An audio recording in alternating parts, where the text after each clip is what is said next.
नमस्कार दोस्तों, मैं दिलीप कुमार।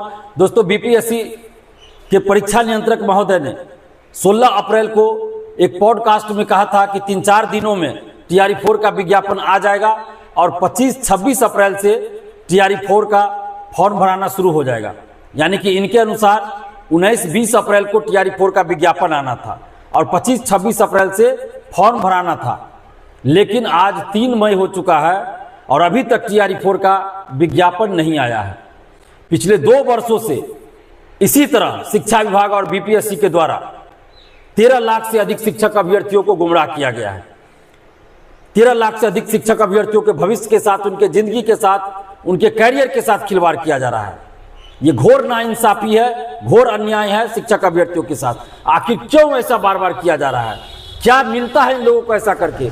अगर विज्ञापन जारी नहीं करना था, टीआरई 4 की वैकेंसी नहीं देनी थी, तो 2 साल पहले, 1.5 साल पहले ही बता दिया जाता कि टीआरई 4 का कोई विज्ञापन नहीं आएगा। जो टीआरई 4 की तैयारी में लगे हैं अभ्यर्थी, लाखों अभ्यर्थी, वो कोई और रोजगार देखते। लाखों अभ्यर्थी इंतजार में हैं कि कब टीआरई 4 का विज्ञापन आएगा और बार बार शिक्षा विभाग और बीपीएससी के द्वारा गुमराह किया जा रहा है। तो ये खेल अब बंद होना चाहिए। बहुत खेल खेल लिया आप लोग, बीपीएससी और शिक्षा विभाग के अधिकारीगण, आप लोगों ने बहुत खेल खेल लिया टीआरई 4 के नाम पे। अब खेल बंद कीजिए और टीआरई 4 का विज्ञापन जारी कीजिए। पहले तो कहा गया कि इस मुद्दे पे आपत्ति है, उस मुद्दे पे आपत्ति है, गेस्ट फैकल्टी को लेकर है, तो ये है, तो वो है, तो महिला आरक्षण। फिर उन्होंने कहा 16 अप्रैल को कि सारे चीज पे जो है, जिसपे भी संशय थी, जिसपे भी आपत्ति थी, सारे का समाधान हो चुका है। शिक्षा विभाग ने सब कुछ भेज दिया है, सहमति दे दी है, 3-4 दिनों में विज्ञापन जारी हो जाएगा। आखिर क्यों नहीं अब तक विज्ञापन जारी हो रहा है? टीआरई 4 का विज्ञापन अब जारी करना पड़ेगा। अब डू और डाई, करो या मरो की स्थिति है टीआरई 4 अभ्यर्थियों के साथ। करे तो क्या करे टीआरई 4 के अभ्यर्थी?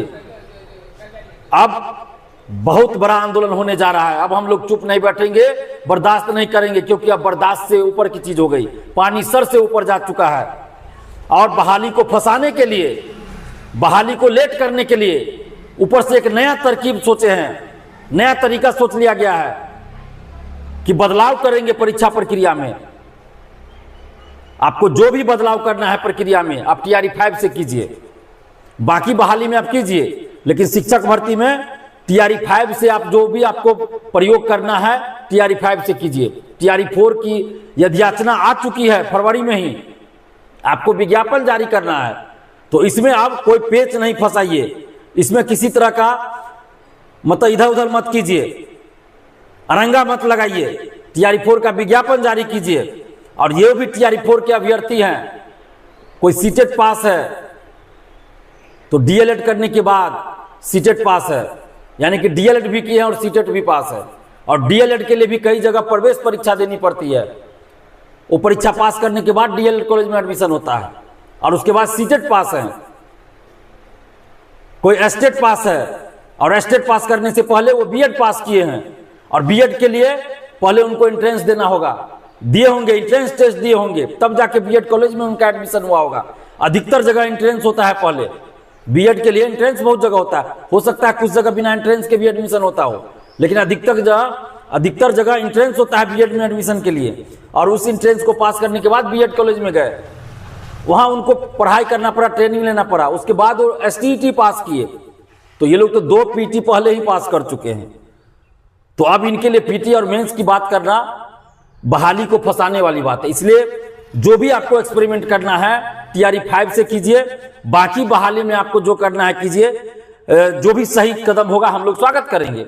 एईडीओ में आप पीटी मेंस ले रहे हैं, स्वागत करेंगे, लेकिन टीआरई 4 में जो प्रक्रिया पहले से चली आ रही है उसी आधार पर आप बहाली कीजिए। टीआरई 5 से आप जो भी बदलाव करना है टीआरई 5 से कीजिए, लेकिन उसकी सूचना भी आप पहले दीजिएगा। ये नहीं कि आज सूचना दिया अचानक लागू कर दिए, नहीं होना चाहिए। तो टीआरई 4 का विज्ञापन अतिशीघ्र जारी करनी होगी। टीआरई 4 का विज्ञापन आप जारी कीजिए। बीपीएससी के अधिकारी होकर आप लोग वीडियो में झूठ बोलते हैं, ये कितने शर्म की बात है। और माननीय मुख्यमंत्री सम्राट चौधरी जी से हम आग्रह कर रहे हैं कि आप तो मुख्यमंत्री बनने के 1 घंटा के अंदर आपने आदेश जारी किया कि कोई भी अधिकारी फाइल को न लटकाए, और शिक्षा विभाग और बीपीएससी तो टीआरई 4 के फाइल को कितना लटकाए हुए हैं। तो क्यों नहीं ऐसे अधिकारियों पे आप कार्रवाई करते हैं? और मुख्यमंत्री जी से हम आग्रह कर रहे हैं कि टीआरई 4 का विज्ञापन आप जारी करवाइए, नहीं तो अब हम लोग 8 मई को सुबह 10 बजे पटना कॉलेज से महाआंदोलन शुरू करने जा रहे हैं। आप जितने भी अभ्यर्थी है टीआरई 4 की, आप चाहते हैं कि टीआरई 4 का विज्ञापन आए, तो 8 मई सुबह 10 बजे, 8 मई यानी शुक्रवार को सुबह 10 बजे आप सभी पटना कॉलेज पहुंचिए, क्योंकि विज्ञापन आने में जितनी देरी होगी उतना ज्यादा मामला पेचीदा होगा, उतना ज्यादा मामला फंसता चला जाएगा आपका टीआरई 4 का। आगे जितनी देरी होगी और कुछ ना कुछ बखेरा खड़ा होगा, कुछ ना कुछ अरंगा लगता रहेगा। आप पिछले 1 साल से देख रहे हैं टीआरई 4 में कोई ना कोई अरंगा लग रहा है। तो अगर आप चाहते हैं टीआरई 4 का विज्ञापन आए तो 8 मई शुक्रवार को सुबह 10 बजे आप लोग पटना कॉलेज पहुंचिए और इतनी भीड़ दिखाइए कि सरकार को टीआरई 4 का विज्ञापन जारी करने के लिए मजबूर होना पड़े और सरकार टीआरई 4 का विज्ञापन जारी कर दे। पटना कॉलेज से हम लोग इसलिए आंदोलन कर रहे हैं क्योंकि बीपीएससी कहती है कि शिक्षा विभाग ने ये नहीं भेजा तो वो नहीं भेजा। शिक्षा विभाग का कहना है कि हमने बीपीएससी को याचना भेज दिया, बीपीएससी जाने। तो अब हम लोग आंदोलन बीपीएससी ऑफिस में करें कि शिक्षा विभाग के ऑफिस में करें, क्योंकि दोनों एक दूसरे पर आरोप प्रत्यारोप लगा रहे हैं। इसलिए हम लोगों की मांग अब बीपीएससी, शिक्षा विभाग और सरकार तीनों से है। बिहार सरकार, मुख्यमंत्री नीतीश कुमार जी, मुख्यमंत्री जो हमारे पूर्व मुख्यमंत्री नीतीश कुमार जी अब हो गए, जो पूर्व मुख्यमंत्री है नीतीश कुमार जी, वो जब मुख्यमंत्री थे उन्होंने भी कई बार वादा किया टीआरई 4 को लेकर, लेकिन अभी तक विज्ञापन नहीं जारी हुआ। जो वर्तमान मुख्यमंत्री है सम्राट चौधरी जी, ये भी जब उप मुख्यमंत्री थे टीआरई 4 को लेकर कई बार वादा कर चुके हैं और अब तो मुख्यमंत्री हैं। तो मुख्यमंत्री जी अब तो विज्ञापन जारी करवाइए, सम्राट चौधरी जी अब तो विज्ञापन टीआरई 4 का जारी करवाइए। तो इसलिए हम लोग की मांग अब बीपीएससी और शिक्षा विभाग और बिहार सरकार, मुख्यमंत्री सम्राट चौधरी जी से है और इसलिए हम लोग पटना कॉलेज से आंदोलन शुरू कर रहे हैं और सर्वसम्मति से यह फैसला लिया गया है। कई ग्रुप में, टेलीग्राम, व्हाट्सएप ग्रुप में अभ्यर्थियों के बीच बात करने के बाद 8 मई शुक्रवार का दिन तय हुआ और पटना कॉलेज से तय हुआ। यह अभ्यर्थियों ने तय किया है, अभ्यर्थियों के कहने पर हम ये घोषणा कर रहे हैं। तो 8 मई सुबह 10 बजे, शुक्रवार सुबह 10 बजे पटना कॉलेज से महाआंदोलन शुरू हो रहा है टीआरई 4 के विज्ञापन को लेकर। तो आप जितने भी अभ्यर्थी हैं, आप 8 मई शुक्रवार को सुबह 10 बजे पटना कॉलेज पहुंचिए। आप घर में, लाइब्रेरी में, हॉस्टल में, लॉज में, कोचिंग में बैठे मत रहिएगा, नहीं तो फिर आपका टीआरई 4 लटक जाएगा जैसे अभी तक लटका हुआ है। और हो सकता है कि अब हम आंदोलन का डेट घोषित करें, जैसे अब हमने आंदोलन का डेट घोषित कर दिया 8 मई, और अब कुछ दलाल सेटर टाइप के लोग आ जाएंगे स्टूडेंट को गुमराह करने कि फलना तारीख को, इतना तारीख को विज्ञापन आ रहा है। तो ऐसे दलाल सेटरों से सावधान रहने की जरूरत है। और 8 मई को आप सभी पटना कॉलेज सुबह 10 बजे पहुंचिए और भीड़ दिखाइएगा। लोकतंत्र में भीड़ का असर होता है। और हम बीपीएससी से कहना चाहते हैं कि आपने अपनी गरिमा को खो दिया है, गरिमा को खो दिया। अभी भी एक मौका है, टीआरई 4 का विज्ञापन आप पहले 8 मई से पहले जारी कर दीजिए और थोड़ी सी अपनी इज्जत बचा लीजिए।